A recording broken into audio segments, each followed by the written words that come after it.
Pintora, gravadora, desenhista, muralista e professora, Yara Tupinambá, aos 87 anos, exala juventude e vivacidade e é uma das artistas mais importantes do país, com suas obras espalhadas pelo mundo afora e com destaque especial ao seu estado de origem, com murais contemplados e expostos em lugares como a reitoria da Universidade Federal de Minas Gerais, a Assembleia Legislativa do Estado e o teto da matriz da cidade de Ferros, dentre diversos outros pontos de solene notoriedade. Nascida em Montes Claros, de família tradicional, foi para a capital mineira quando criança e ainda bem jovem já traçava seus primeiros rascunhos. Foi aluna de Guignard e Goya, estudou no Pratt Institute de Nova York e viu o seu trabalho exposto em inúmeros salões de artes modernas e nas bienais de São Paulo e Salvador, acumulando mais de 10 prêmios de relevância nacional e internacional na sua estante, entre eles um de valor imensurável, recebido dos punhos do próprio Carlos Drummond de Andrade, que fez um poema em sua homenagem. A partir de agora, você conhece nas entrelinhas toda a história de Yara Tupinambá. Olá pessoal, estamos começando mais um programa Entre Linhas e hoje um programa extremamente invejado, principalmente para quem é da classe artística. Hoje o programa vai ser feito num lugar que eu tenho certeza que praticamente todo artista, pelo menos de bom juízo, gostaria de estar. Hoje eu vou conversar com Yara Tupinambá Gordilho Santos, natural de Montes Claros, popularmente conhecida como Yara Tupinambá. Tudo bem, Yara? Tudo bem. Eu fiquei só com dois nomes, porque quando você fica importante, você fica só com um. Portinari é Portinari, Guignard é Guignard. Eu ainda vou ser só Tupinambá. Ah, é? Mas às vezes a importância sua é dobrada. Eu ia te perguntar. Eu vou chegar só no Tupinambá. O seu nome é forte, de onde é? Esse nome é de Montes Claros, uma família com mais de 100 anos de tradição, gente que vem de um passado com uma origem onde tem índio no meio, da tribo dos Tupinambás, e por isso foi adotado o nome Tupinambá com Y, viu? E Yara também, né? É, Yara também. O Tupinambá com Y, porque é o nome antigo. As pessoas acham que é o nome fantasia, mas não é não. É meu nome de verdade. Você que é conhecida pelo mundo afora, na classe artística, em Minas Gerais dificilmente tem algum artista hoje vivo no seu renome, mas que veio de Montes Claros. Sim. Como que foi essa saída de Montes Claros para Belo Horizonte? Muito errante. Meu pai era engenheiro. Então, meu pai viajava de cidade em cidade. Portanto, eu passei em muitos lugares. E depois, quando eu cheguei aqui, eu sempre viajei muito, eu sempre quis viajar. Então, a partir dos 18 anos, eu comecei a ir para a Europa, né? Vou para um lugar, vou para outro. E depois eu também morei em Nova York, onde eu fui bolsista, né? E eu continuo viajando até o ano passado. Eu viajo agora ajudando e levando alunos para irem comigo e ver as coisas que eu amo. Mas essa ida em Nova York, a Yara já era artista. Já. Né? Eu já era professora da universidade quando eu me candidatei a bolsista pelo Pratt, que é um instituto voltado só para o ensino da gravura. Mas isso aí, isso é fácil de saber, todo mundo sabe. O que pouca gente sabe é que a Yara passou no concurso para datilógrafa. Foi. Começou com 17 anos como datilógrafa. Eu quero voltar para trás. Isso mesmo. E que ia embora mais cedo, trabalhava muito para ir desenhar. Nada disso, um pouco diferente. Eu fiz o concurso porque meu pai não queria, achava que mulher não devia trabalhar nunca. E eu, escondido, estudei datilografia, fiz e passei. Quando eu comuniquei que eu fui chamada, foi um rebu na minha casa, meu pai revoltado, mas afinal eu lutei e consegui começar a trabalhar, porque eu falei, se vocês não deixarem, eu agora for funcionária pública, eu vou sair de casa e vou morar num pensionato ali na Rua Sergipe. Tinha um pensionato, eu já tinha ido lá e visto que o dinheiro dava para pagar só a pensão, mas o resto eu depois não sei como é que eu faço. Mas com 17 anos? Com 17 para 18 anos. Meu pai ficou revoltado, mas enfim, acabou eu ir trabalhar, porque meu pai já era presidente da Rede Ferroviária Federal. Então ocupava um cargo importante, minha irmã já tinha casado com deputado, então eles achavam que meu destino também era casar com deputado. Mas isso naquela época, isso tem quantos anos atrás? Muitos anos. Isso tem 70 anos atrás, Não, quase. Foi, porque eu vou te contar, eu entrei na escola em 54, então isso devia ser 52, 53. Não foi um choque? Por aí. Foi um choque para todo mundo. Uma Mas moça eu de 17 muito ágil e eu era terrível, né? E eu atormentava todo mundo, porque eu sou ambidestra. Então eu batia aqui no instante e tal, e eu atormentava todo mundo. Meu chefe, que era muito jovem também, diante daquele impasse, eu lá já contratada, ele não sabia o que fazer, ele me propôs. Falou, ó, se você der conta de fazer tantos ofícios, você pode sentar lá no último lugar e desenhar. Eu deixo você desenhar na folha do papel da caixa. Mas você já gostava de desenhar nessa época? Eu desenhava feito doida. Aí aí naquele instante eu fazia aquilo direitinho e ia lá para trás. Tanto que aí eu comecei a negociar arte. Muita gente falava, que bonito esse desenho e tal. Eu falava assim, se você me der 5 folhas de papel canson, eu te dou um desenho. E assim muita gente na Caixa ficou com esses desenhos meus originais de época que eu era datilógrafa. Entende? Bom, mas eu não contentei com aquilo, não. Achei que era pouco para meu bico. Então, falei, não, agora eu vou fazer concurso para oficial de administração do IPASE, porque pagava o dobro. E aí eu fiz o concurso para o IPASE e fui chamada. Bom, mas aí nós já estamos mais ou menos em 64. Pois é, mas a arte sempre do lado, em paralelo? Sempre paralelo. Mas aí, o que aconteceu? Quando eu fazia o trabalho, eu abria a gaveta e lia. E aí eu fui denunciada como subversiva. Estava matando serviço? Não. Estava lendo? Lendo, né? No meio do trabalho. Então, eu fui chamada e tal, e me deram como castigo ir para contabilidade. Naquele tempo não tinha máquina elétrica, não. Era uma maquininha que a gente achava, toque, toque, toque, cada número. Eu, para achar a diferença de 20 centavos, numa lista que ia daqui até lá, eu pensei que ia ficar doida, não? Mas, então, eu já dava aula de graça para um grupo de Belas Artes, era o curso de Belas Artes, que funcionava ali na Rua São Paulo. Provisoriamente, porque o curso estaria sobre um caso de extinção. Então, não tinha dinheiro para pagar, mas eu já fazia muita gravura, então eu me dispus a ensinar. E ensinava lá de graça. Então, o Orlando Carvalho, que era o reitor na época, me chamou e falou, Yara, você é muito inteligente, você não quer vir para a reitoria me ajudar a lançar aqui a cidade, o campus, mas eu não te garanto nada, porque eu posso te trazer como professora especializada aí daquele colégio de aplicação, mas se passar um concurso, você perdeu o lugar. E você tem um lugar. Tudo em paralelo, informalmente. Então, né? Eu falei, não, eu vou tentar. E fui. Então, eu fui a primeira mulher que entrou no campus. Naquele tempo não tinha nada. Então, o Orlando me pediu o que nós fazemos para chamar a atenção. Eu falei, eu sou amiga do Zé Roberto Teixeira Leite, que era diretor do Museu Nacional de Belas Artes. Então, eu falei, eu vou no Rio e vou conseguir tirar os quadros do museu e trazer para Belo Horizonte. Ele falou, não é possível. Eu falei, vou. E eu fui para o Rio, levei 3 dias atormentando o Zé Roberto, afinal, consegui tirar uma parte do acervo, 60 quadros, que era toda a história do Brasil, desde Franz Pós, eu trouxe Franz Pós a Belo Horizonte, que naquele tempo não era uma coisa do outro mundo como é hoje, né? Mas então eu trouxe toda a história até Portinari. Né? Você trazer 60 quadros. Então, o reitor alugou um carro, um ônibus. E então nós íamos para a escola de engenharia, de medicina. Hoje pegava o segundo ano de medicina, o segundo de engenharia e trazia os alunos para eles conhecerem a reitoria. Porque a reitoria era ocupada só 2 andares, não tinha ninguém ali, era só o prédio da reitoria. E aí ele falava comigo, fala que aqui vai ter muita coisa. Eu apontava para aquele carrascal, era só tudo de vegetação desse tamanho. Falava assim, ali vai ter os séculos, vai ser uma maravilha. Os alunos me olhavam, ali vai ter um bosque. E hoje, exatamente essas coisas todas estão dentro da universidade. Todas as árvores que estão ali não são naturais. Foram depois de 1 ano e meio, 2, o professor Camilo, que era agrônomo, vivia com o carrinho na mão, com as mudas, plantando. Todas as árvores ali foram plantadas pelo professor Camilo.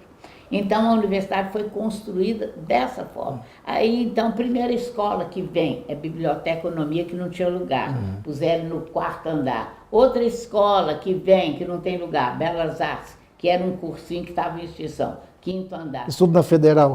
Tudo Universidade Federal, não é FMG? É, o FMG. Foi assim que foi construído a nossa carreira.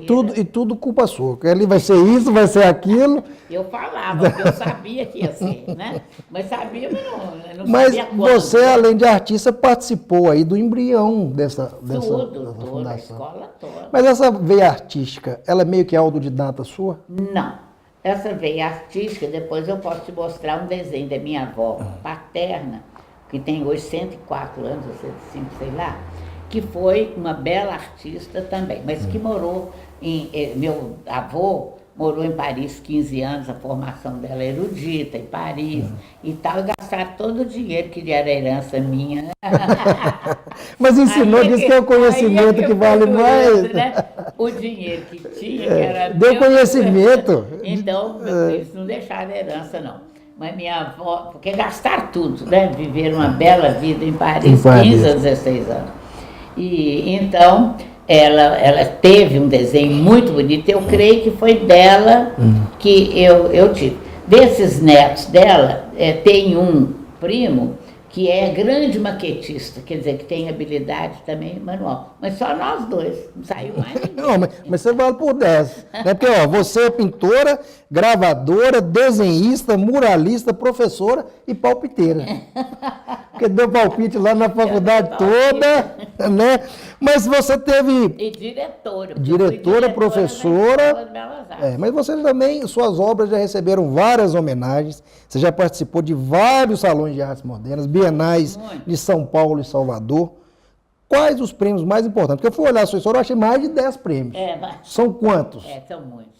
E o mais importante? Não, eu vou falar o mais importante. Em 2013 e 2014, eu recebi da ABCA, que é a Associação Brasileira de Críticos de Arte, o título de Artista do Ano. Porque eles reúnem e fazem uma votação para escolher o melhor artista do ano. Isso em 2014?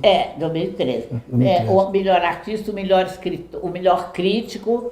Então, eles têm essa classificação. O melhor crítico e o melhor artista do ano. E eu fui escolhida sem pedir voto a ninguém. Eu fui escolhida. A BCA é formada por 110 ou 112. Você sabe qual a maior grandeza desse título? Poucos artistas são homenageados em vida. Pois é. A senhora concorda? Eu sei. Então a grandeza do seu trabalho é tão grande que a senhora teve o prazer de ver. De receber. E vai vir outros, por que não? Então, esse foi o grande prêmio que eu acho da minha vida. Eu diria que um grande prêmio também foi quando eu candidatei a ser estudante no Prato, e eles não veem currículo, não. É só pelo trabalho, então eu mandei as gravuras para análise. E aí eu fui bolsista. Quer dizer, também é um grande prêmio. Eu quero falar dessa... Bolsista em Nova York, no Instituto Internacional, é muito importante. Quero falar, a senhora falou que demora muito, meia hora, mas já acabamos o primeiro bloco. Então eu vou encerrar o primeiro bloco, depois nós vamos voltar falando com esse passeio da senhora em Nova York. Tá bom? Tá bom.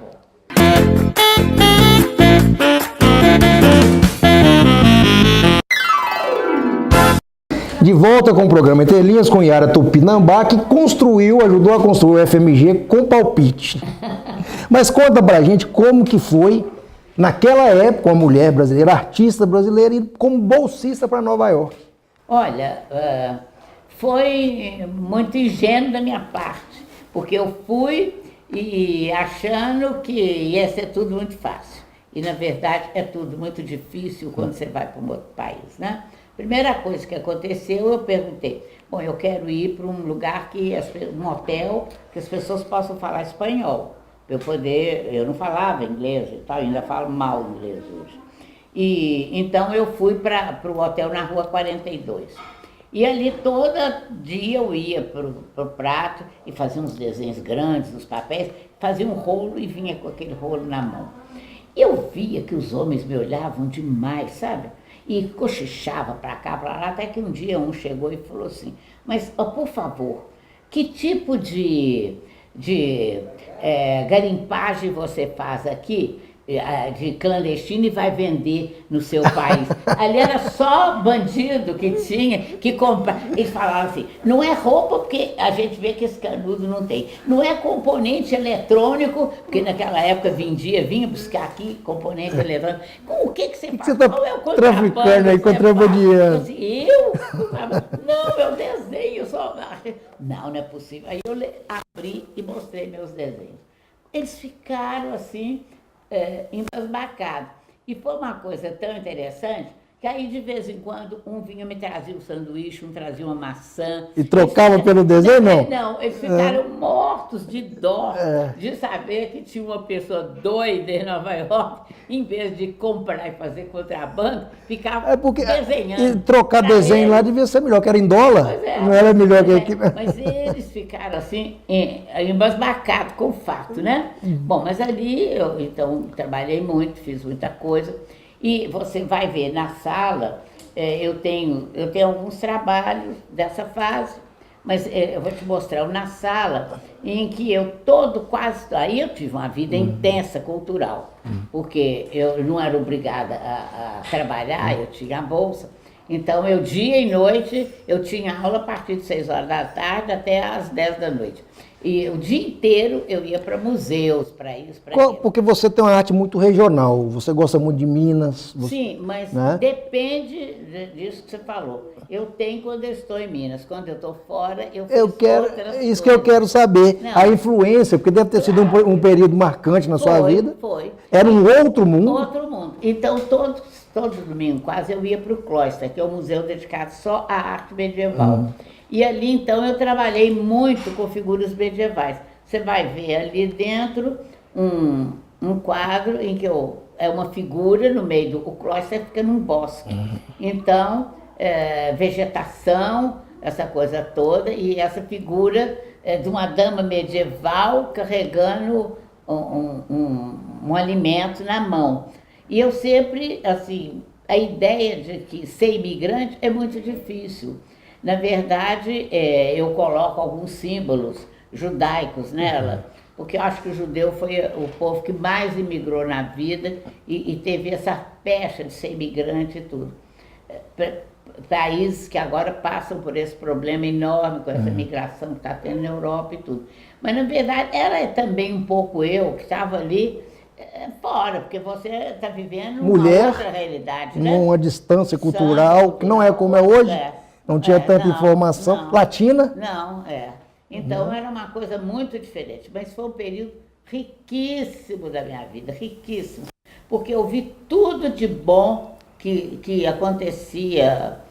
Por exemplo, eu assisti todos os espetáculos, 3 ou 4, nesse período que eu tive que o Béjart, foi o maior dançarino do mundo. Ia dar esses espetáculos, eu ia ver o Béjart. Quer dizer, fui assistir tudo que era lindo, sabe? Todos esses grandes shows que depois vêm para o mundo. Por exemplo, o Notre Dame, essa coisa toda, eu vi tudo em Nova York. Então, Hair, eu vi em Nova York, tudo. Que ano foi isso? Foi 74, 75. No auge da explosão da liberdade, então da expressão. Essa coisa toda maravilhosa que a cidade oferece, eu peguei. Mas me conta uma coisa. Então, quando eu vou para outro lugar, eu trabalho, eu tenho uma fase grande de mar. Você absorve o ambiente. Eu tenho uma fase grande de mar, porque eu ia muito à Bahia, ficava em Itapuã, eu tinha uma casa lá, ou ia muito, pensei um período em Anchieta. Então, nessa época, eu trabalho sobre o bar, entende? Depende do local que eu estou indo. Como que você descreve sua arte? Eu diria que minha obra gira em torno de Minas. Eu vou falar como Tolstói, quando aconselhou a um jovem que foi procurá-lo, o que devia fazer, ele falou assim, parta sempre, se quer ser universal, parta da tua pequena aldeia. Então, para mim, Minas é minha pequena aldeia. Toda a minha obra é em torno de Minas. Figuras históricas, é como se fosse uma pedra que cai e vai fazendo círculos. Primeiro, figuras históricas, painéis históricos, entende? Vida do povo, com gado, festas religiosas, povo do Jequitinhonha, então povão, né? Intelectuais, a obra do Drummond, a obra do Tomás Antônio Gonzaga, né? Depois as reservas ecológicas, então sempre eu girando em torno das coisas, que entre, vamos dizer, o Jequitinhonha árido e uma floresta do Vale do Rio Doce, parece que não há conexão, mas é exatamente essa conexão de que é um olhar global sobre Minas. Minas, para mim, é o todo, entende? Todos os seus aspectos variados. Quando eu falo da siderurgia, eu estou falando da coisa mais importante que Minas teve. Mas quando eu falo das tecelãs do Vale do Jequitinhonha, eu estou falando do empreendedorismo das então, mulheres. Então, cada quadro que a pessoa olha é um momento seu transcrito. Claro. Agora, eu queria que você me falasse o seguinte, uma curiosidade, que eu estou doido para fazer essa pergunta, porque o artista, talvez a grande... o ápice do artista é causar uma sensação em alguém, é causar uma emoção. Agora, eu queria saber o que você sentiu quando você recebeu um poema de Carlos Drummond de Andrade. Isso. Porque eu acho que você é uma das pouquíssimas que tem esse privilégio. Um poema exclusivo. Eu fiz uma exposição, aliás, dessas arcas, viu? Que é a reprodução de desenhos decorativos do século XVIII, seja oratório, seja paramento. E ele, do Rio de Janeiro, ele pôs exposição sem que eu soubesse, e no domingo eu estou na praia, quando eu abro o Jornal do Brasil, que era o jornal mais importante, está um poema dele, também, não, canta as armas e os barões assinalados, canto as arcas de Arapinambá, não sei o quê. Então eu quase caí para trás, né? Não tive nem coragem. Emocionou? Emocionado. E cheguei em Belo Horizonte, eu falei, eu vou mandar uma gravura para ele. E mandei uma gravura e ele me responde com uma carta linda. Depois eu mando outra coisa, ele me responde com carta e começamos então a ser amigos através dessa coisa. Que culminou o meu trabalho com o livro A Mesa, que é um poema dele fantástico, autobiográfico, em que ele me fala da vida da família dele. Na época ele me deu todos os retratos de família, mãe, pai, irmãos, retratos antigos de Itabira. Ele me deu todo esse material que eu trabalhei. Esse painel é um painel importante, ele tem 19 metros por 1,5 e ele hoje pertence a Itabira. E então, quando acabei todo esse trabalho, eu circulei em 12 cidades com esse trabalho. Depois não aguentei mais, porque eu fiz isso por conta própria, uma vez que nem a Secretaria de Cultura não interessou por fazer isso. Mas tem que ficar muito claro que quem foi o fã primeiro foi o Carlos Drummond de Andrade. Então, depois que veio a amizade. Primeiro veio o poema. Então, o que eu fiz? Quando esse trabalho foi para lá, eu peguei todo esse material que ele tinha me dado, e cartas também, e levei para o memorial. Eu tirei cópia de algumas cartas, mas levei retratos da família, porque eu fiquei com medo de deixar isso aqui. Amanhã a filha ia pegar e falei, ela tem mania de guardar coisa de gente velha. E nem saber o que é, e o valor histórico. Então eu achei que era melhor dar para o memorial. Mas o livro ficou marcado, né? Com todo o trabalho e com essas figuras da vida dele. E teve algum trabalho que você fez seu, que hoje você não gosta? Eu não gostei, não devia ter feito. Não, a gente sempre tem algumas coisas, você não deve nunca ficar com o trabalho muito tempo, porque quando você fica, você começa depois a achar defeito. Não, podia mexer aqui um pouquinho, vou fazer isso, não sei o quê. Então... É igual filho, fez, cria e está pronto, não vai procurar defeito. Não fica procurando não, porque a gente fica querendo mexer, né? Agora tem de algum outro artista que você fala, puxa vida, esse eu queria ter feito? Não, eu tenho alguns artistas que eu amo o trabalho. Por exemplo, um artista pela finesse da pintura, porque minha pintura, ela vem do Guignard. E a minha geração toda pinta com a técnica do Guignard, que era uma técnica que ele viu em Botticelli. Então, 1400, as transparências, a finesse e tudo. Ele estudou isso tudo lá e trouxe para cá. Então, eu tenho, Maria Helena tem, Jarbas tem, nós todos temos essa característica comum, que é a técnica. E ali, então, Eu tenho, portanto, eu gosto desses artistas que têm essa finesse de pintura.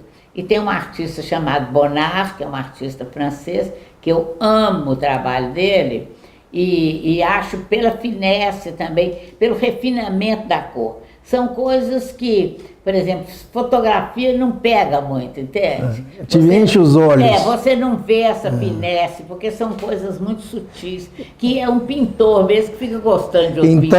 Então, o seu referencial é o Bonnard. Bonnard seria, para mim, maravilhoso. Que bom, já acabou. E também Gauguin, para mim, um referencial muito importante, pela cor, pela ousadia da cor e pela ousadia do tema. Gauguin e Bonnard. Bonnard. Nós já acabou o segundo bloco. Pronto. Vamos finalizar, mas eu quero falar dos seus trabalhos. Sim. Tá bom? Já já nós voltamos para fechar com os trabalhos de Yara Tupinambá.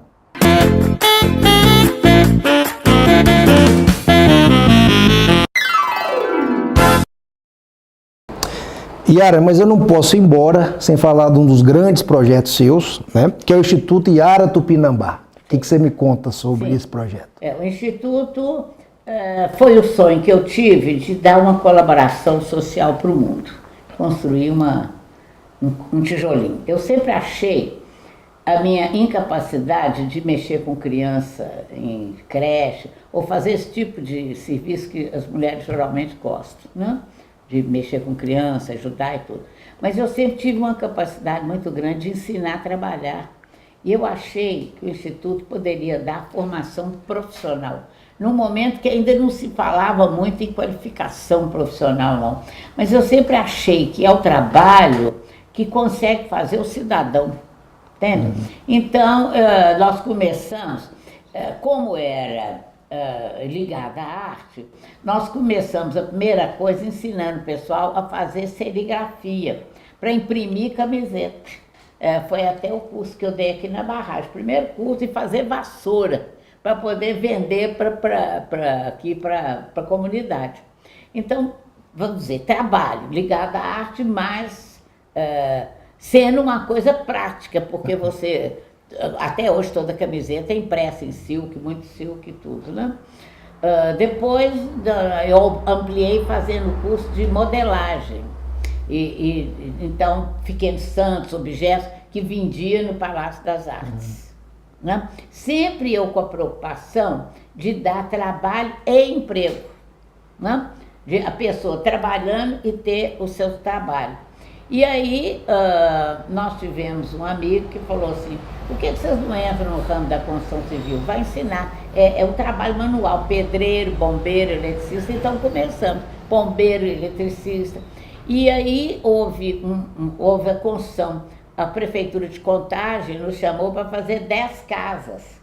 Foi o primeiro desafio que nós tivemos, foi fazer 10 casas em Contagem, ensinando pedreiro, bombeiro, eletricista e mulheres que começaram a entrar na construção para fazer o arremate, para fazer azulejo, entende? Primeira vez que mulher começa a entrar na construção civil, depois começamos a fazer. Dali teve 50 ou 60 casas, numa cidade dessas que teve invasão de água, de rio, nós fomos e reformulamos tudo. Tudo mediante o Instituto? Tudo mediante o Instituto. Então começamos a fazer trabalho de restauração e de arrumar os próprios prédios do governo. Né? Nós começamos a fazer... E tem o toque artístico nessas construções? Não, alguma coisa sim. Quando nós fizemos ali onde fica preso os homens que não pagam pensão, como é que chama aquele lugar? Por que você me cutucou? Os homens que não pagam pensão ali na Gamileira. Então eu fiz ali um painel com os presos. E assim, numa finesse, você não imagina. Eles punham, porque o pequeno, eles punham os caixotinhos para eu subir e falavam, Dona Yara, vamos começar a trabalhar, esticava a mão, né? Não pagar pensão que é bom nada. Ali nós trabalhamos. E eles têm um painel meu ali, de que fizeram em azulejo. Já em 30 anos, né? 30 anos. Então nós começamos a fazer esse trabalho. Hoje, começou-se a fazer restauração de igrejas. Fizemos os primeiros altares de raposos. Então já chamamos a restauradora, né, que tem trabalhado conosco muito, e aí começamos a ensinar o ofício de arte e ofício, Porque o sujeito é pintor, mas é pintor específico para pintura daquele tipo de coisa de igreja. É o sujeito que trabalha com a madeira, pode ser escultor, mas ele tem que fazer o torneamento. E como que é a forma filantrópica? A pessoa procura, não sabe fazer nada, já tem ofício?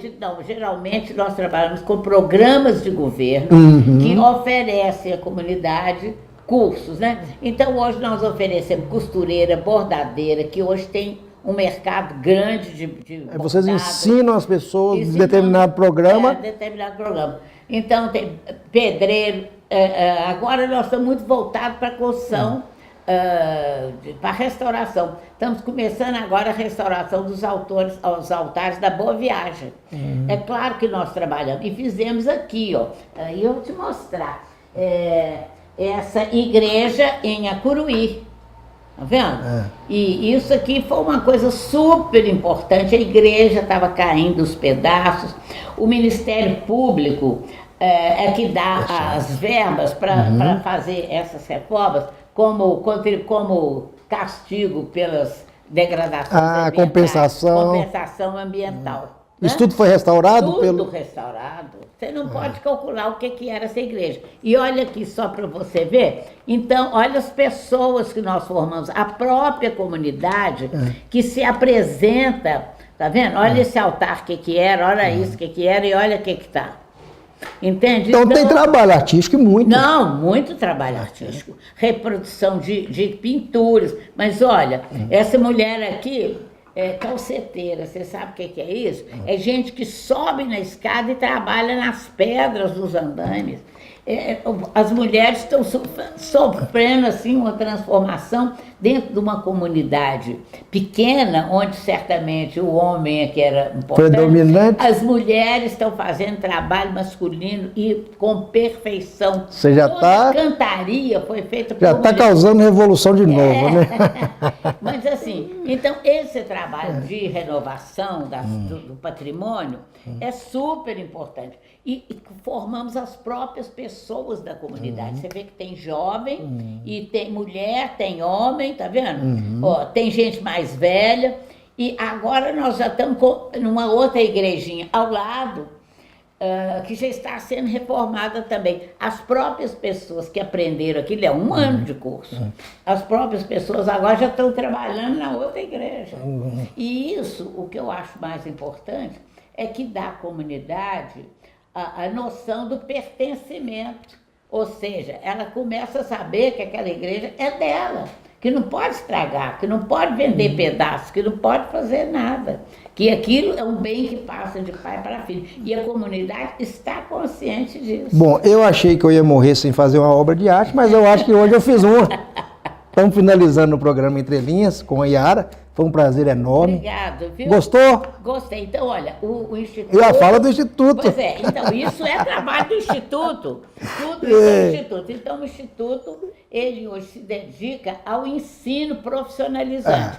As cidades podem entrar em contato com o Instituto e ver que tipo de coisa pode prover, ou pode o governo que fornece as verbas também. E como é que faz um contato com o Instituto? Através do telefone do Teobaldo Júnior, que é aquele tem, e que você... Está aqui? Aqui. Não, ele cometeu esse erro. Mas na internet acha. Yara Tupinambá. Instituto Yara Tupinambá. Tá vendo? Então, isso aí é super importante. Deixa eu ver se tem aqui. Agradecimento. Aqui, ó. Aqui, ó. O telefone está aqui, ó. 31 32 13 39 48. 31 32 13 39 48 e na internet. www.yaratupinambá.org.br. Chegamos ao final de mais um Entre Linhas. Eu te espero na semana que vem. Tchau!